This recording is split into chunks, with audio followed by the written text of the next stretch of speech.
Merci.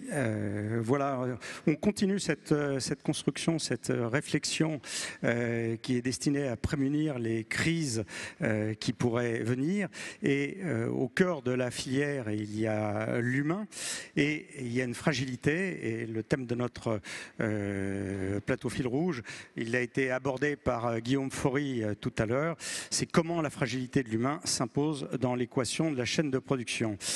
Donc je suis avec Michael Butterbach, qui est vice-président d'IPK, cette mutuelle des aviateurs, qui est senior vice-président en relations humaines de Space et System Human Resources d'Airbus Defence and Space France, Christian Corny, qui est président du groupe Mecachrome, et Philippe Rucard, qui est directeur général d'IPK. Alors je vais tout de suite me tourner vers Michael. Comment vous voyez le nouveau rôle sociétal de l'entreprise à l'heure où les attentes et les comportements des salariés évoluent? Alors merci Max pour votre question. Je pense que l'entreprise est à un moment où on attend beaucoup de cette structure, à un moment où la société est en train d'évoluer fortement. Si on remonte juste avant le Covid, la période des gilets jaunes, il n'y a plus d'argent. Pendant le Covid, il y a beaucoup d'argent. Après le Covid, il y a une crise économique, une crise énergétique. On ne croit plus trop au corps intermédiaire, ni dans les politiques, ni dans la religion. On est inquiet en tant qu'individu bien sûr, sur ce que l'éducation ou ce que la santé peut nous apporter, et si jamais on survit à tout ça, finalement l'environnement va nous emporter. C'est un peu ce qu'on peut entendre de la part des citoyens qui re-rentrent ensuite à l'intérieur des entreprises, et donc du coup on attend beaucoup de ces structures, on attend beaucoup de nos entreprises pour pouvoir être un stabilisateur, et donc du coup je pense que c'est très important qu'on soit capable de protéger ces structures et de protéger nos entreprises. Et en parallèle, quand on regarde le système de la santé, il y a d'abord un impact très fort sur les comptes, avec la situation de la sécurité sociale, avec un transfert assez important des coûts vers les mutuelles, et donc du coup vers les contrats collectifs qui sont portés par les entreprises. On a aussi une transformation des salariés protégés qui sont peut-être passés à des salariés consommateurs d'un système de santé, peut-être après une prise de conscience suite au Covid, mais aussi une évolution des mentalités, de la culture, et finalement j'ai un droit, j'en bénéficie et j'en tire le plus de profit possible. Et donc du coup ça vient peser sur nos entreprises, et je pense qu'on est à un moment où on doit être capable de redonner du sens au rôle de l'entreprise sur la santé, au positionnement des salariés et des collaborateurs aussi sur la santé, et peut-être mieux utiliser, on en a parlé au début de ce forum, on a parlé beaucoup de la gestion des data, de l'intelligence artificielle, au moins mieux utiliser les data, peut-être en étant capable de comparer les entreprises pour pouvoir apporter des références au-delà de la simple mesure de l'absentéisme, peut-être aussi pour envoyer dans une analyse plus fine des données qui sont à nos dispositions, un certain nombre de signaux auprès des managers ou auprès des collaborateurs sur finalement la façon dont est consommé ces modes de remboursement, l'impact de l'absentéisme, et mieux utiliser les données pour cette prise de conscience. Merci Michael. Je vais me tourner vers Christian Cornille. Donc, cette fragilité des ETI qui a été évoquée par le GIFAS à différentes étapes de notre Paris Air Forum 2024, comment vous la vivez? Est-ce que le constat que vient de faire Michael, vous le partagez?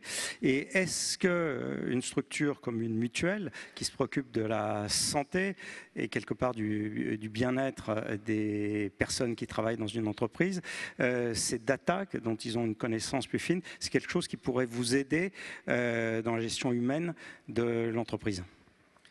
Alors, c'est évident que les datas peuvent nous aider, mais je crois que dans nos entreprises, quand on est confronté à des situations d'inquiétude, c'est la proximité qui peut répondre à ces problématiques d'inquiétude.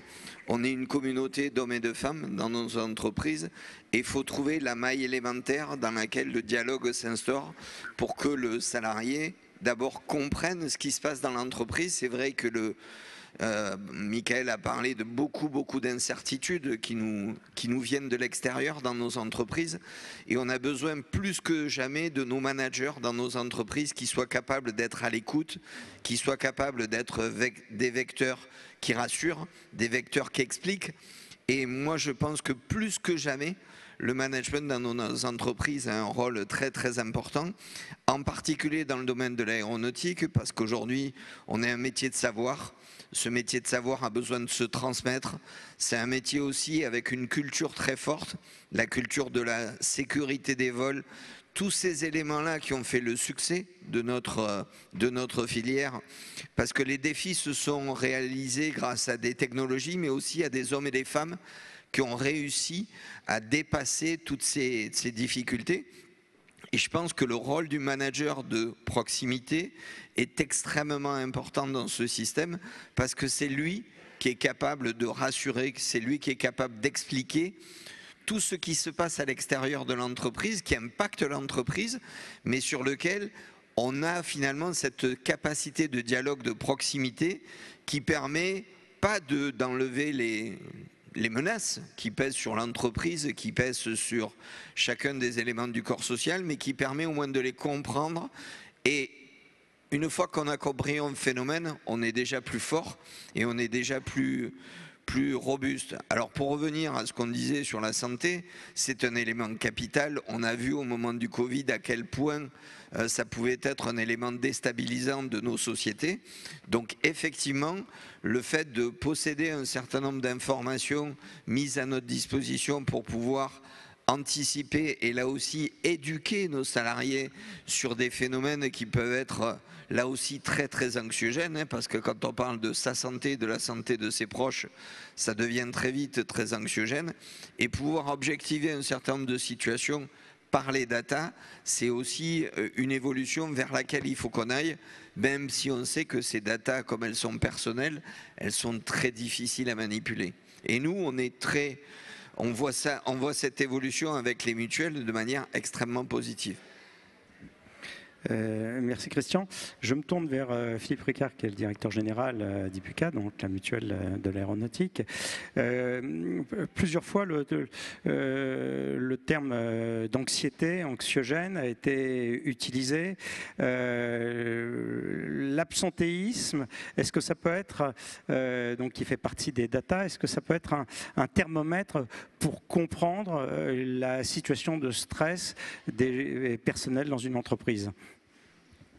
Alors, au-delà de parler de l'absentéisme, on a évoqué tout à l'heure au début du forum les coûts cachés et l'impact que ça a aussi sur le fonctionnement de la chaîne de la filière aéronautique. Nous, on observe en fait les données santé et les données d'absentéisme depuis très longtemps, hein, puisque IPUCA a été construit autour de la filière aéronautique. Et donc aujourd'hui, on est en capacité de donner des outils en fait aux entreprises, aux managers, pour essayer d'identifier en fait l'impact de l'absentéisme dans la chaîne de production. Et le constat qu'on fait depuis le Covid, c'est que, et pas seulement dans la filière aéronautique, hein, je pense que c'est global, l'absentéisme a évolué. Alors l'absentéisme, il veut dire quoi? Comment il s'est transformé? C'est l'absentéisme court, celui qu'on ne remplace pas. Un absentéisme long, on arrive à le remplacer. Donc ça, et donc l'absentéisme court, il a un impact dans la chaîne de production. Alors, vous avez un collaborateur, des collaborateurs qui sont absents, vous ne pouvez pas tourner les boulons. Enfin, pardon de le dire comme ça, mais c'est comme ça que les choses peuvent se traduire. Vous ne pouvez pas non plus innover, vous ne pouvez pas gérer le collectif. Donc ça a un impact très fort en matière dans toute la chaîne de la filière. Donc il y a évidemment les moyens financiers, mais il y a aussi cette capacité à faire en sorte, en donnant du sens bien sûr, mais aussi à faire en sorte qu'on doit se préoccuper du bien-être des collaborateurs. Et le premier sujet qui rentre en ligne de compte, c'est la santé. Et l'absentéisme, il est passé de 3% à 4,5%. La filière comptée du GIFAS, c'est 200 000 salariés. Donc 4%, ça fait 8000 salariés par an qui ne sont pas en situation de production. Et donc, obligatoirement, ça a des impacts en fait sur les enjeux qu'on a évoqués toute la matinée et sur les enjeux de delivery que les uns et les autres ont, parce que l'interconnectivité des acteurs, que ce soit les ETI, les donneurs d'ordre, est telle que si on ne se préoccupe pas de manière on va dire collective, ou en tout cas qu'on prenne conscience. Je pense que c'est plus la prise de conscience et trouver derrière les moyens, nous en tant qu'acteurs, j'allais dire comme utilisateurs de la donnée, qu'on donne des solutions en utilisant en fait, en essayant d'identifier les causes principales de cet absentéisme et de donner des outils pour que les investissements qui sont faits en matière de qualité de vie au travail, en matière de bien-être sur les salariés, puissent être porteurs de diminution de ce taux d'absentéisme, en tout cas celui qui est court. Voilà. Alors Christian, ce décryptage des datas que vient de faire Philippe, comment vous l'entendez, comment vous le prenez, comment ça peut vous aider à mieux manager votre entreprise ? Alors aujourd'hui, ces éléments-là sont des éléments importants qu'il faut absolument qu'on intègre, parce que ça veut dire que dans nos entreprises comme nous, où on a un besoin, je dirais, très très important de savoir, avoir à la fois ce thermomètre et à la fois cet indicateur important de la motivation de nos salariés est absolument capital.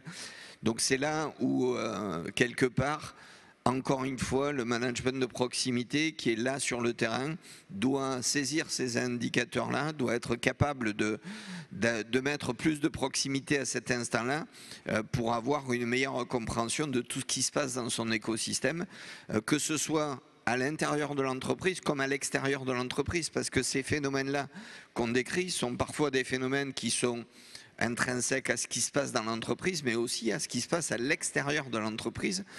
Et ça donne une dimension encore plus excitante pour le manager qui a cette responsabilité-là. Et dans nos entreprises comme les nôtres, qui sont des ETI, qui sont un regroupement finalement d'usines, la maille de l'usine est absolument quelque chose de capital, parce que l'usine, c'est l'unité de temps, l'unité de lieu, l'unité d'espace dans lequel on voit très bien, donc le groupe Mecachrome, c'est une vingtaine d'usines, que c'est pas homogène. Dans un instant T, à un moment donné, chacun a ses contraintes, chacun vit dans un territoire, et il y a des choses très différentes qui se passent. Et c'est très intéressant à observer parce qu'on voit que finalement la fragilité humaine, elle est multifactorielle et parfois très difficile à décrypter si on n'a pas sur le terrain la bonne équipe de management qui est capable de l'apercevoir. Michael, un point que vient de bien mettre en valeur Christian, c'est par rapport aux anxiétés du monde et les anxiétés exogènes, c'est-à-dire qui sont à l'intérieur. Et ce qu'on vit en France, on voit qu'il y a la population française exprime beaucoup d'anxiété quant à son avenir. Est-ce qu'il y a un nouveau rôle de l'entreprise, une entreprise plus protectrice, c'est-à-dire l'endroit où il y a de la stabilité, où il y a des repères, où on sait comment ça se passe? Alors, je pense que c'est en tout cas ce qui est attendu. J'ai commencé avec un message un petit peu anxiogène, mais en même temps, quand on voit ce que on a entendu depuis le début de cette conférence et de ce Paris Air Show, on voit qu'on a quand même la chance d'être dans un environnement de pionniers avec des opportunités hyper motivantes pour l'ensemble de nos salariés. Le domaine de l'aéronautique et du spatial en particulier en France est connu pour prendre soin de ses collaborateurs qui sont passionnés et qui aiment leurs entreprises. Donc je pense qu'on va trouver un moyen pour avancer intelligemment ensemble. Christian et Philippe l'ont dit, derrière le thème de la santé, il y a des coûts qui sont vraiment très importants. 4% d'absentéisme, c'est un demi-mois de salaire. L'investissement des entreprises sur les contrats collectifs est très important. Le coût de l'accidentologie peut être aussi très important. Donc il y a une vraie opportunité pour partagées à l'intérieur de l'entreprise sur des solutions innovantes, des télécabines par exemple, pour apporter plus de proximité, pour aussi pouvoir permettre de faire de la prévention sur un certain nombre de sujets, des télécabines médicales, je précise. Juste un exemple, dans l'utilisation de la donnée, on sait que l'hygiène bucco-dentaire est très importante et peut avoir une conséquence directe sur l'absentéisme. Être capable de croiser des données en gardant la confidentialité de l'information, mais de dire que dans tel secteur a une dimension suffisamment importante, peut-être que les collaborateurs de ce secteur pourraient bénéficier de séances de prévention spécifiques sur ce domaine. C'est juste un exemple, mais ça pourrait ensuite avoir des conséquences intelligentes sur l'absentéisme. Et après, je voudrais mentionner un point qui est très important. Christian, tu as insisté sur le rôle du manager.